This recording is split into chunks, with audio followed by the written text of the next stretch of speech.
Disappointment though for Palace, and after taking Eberechi Eze off in the second half, Hodgson was booed by some of the fans. Yeah, very good morning. Great to have you with us. Much more on Henderson and the rest of the transfer news in just a moment. There is also a lot of live sport going on this morning. Plenty of interest at the Australian Open with Emma Raducanu due out on court fairly soon. And Jordan Henderson will fly to Amsterdam today to have a medical after agreeing terms on a 2.5-year contract with Ajax. Talks between the Dutch club and Henderson's representatives continued last night after Al Ettifaq agreed to Tottenham until the end of the season is the right thing for his...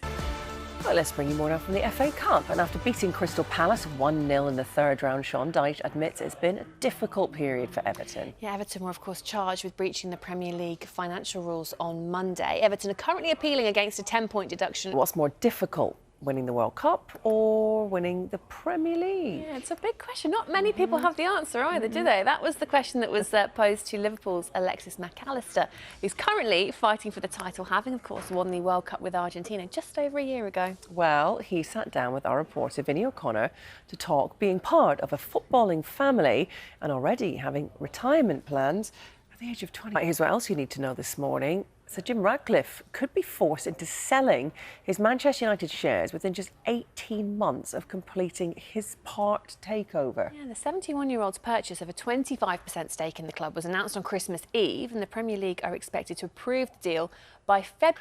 Good news for England cricket fans. White ball captain Jos Buttler looks... Cricket and Australia are well in control of their first test against the West Indies. Yeah, they were chasing an innings win on just day 2 in Adelaide.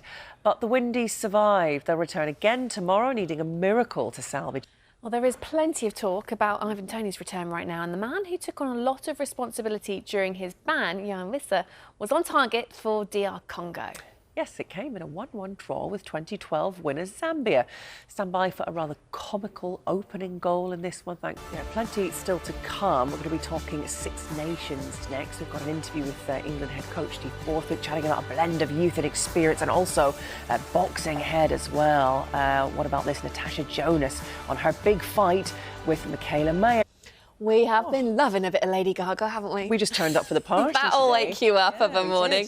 Right, now it can be argued that one of the biggest surprises of this January transfer window has been Fabio Carvalho's loan move to Championship side Hull.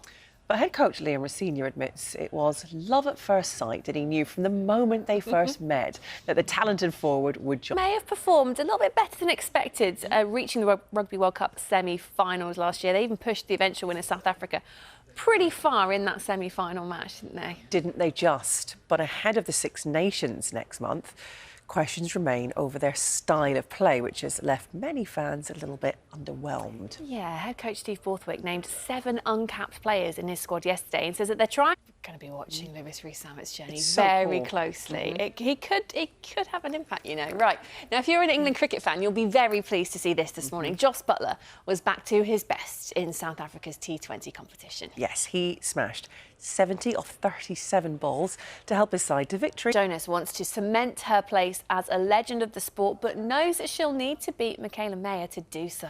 The two face off this Saturday live on Sky Sports, knowing there'll be no shortage of... Now, in a tournament that's already seen a host of twists and turns in an entertaining first week, the second round of fixtures at the Africa Cup of Nations gets started later on today. Let's bring you up to speed with everything else you need to know this morning. And Sir Jim Ratcliffe could be forced into selling his Manchester United shares within just 18 months of completing his part takeover. The 71-year-old's purchase of a 25% stake in the club was announced on Christmas Eve, and the Premier League are expected to...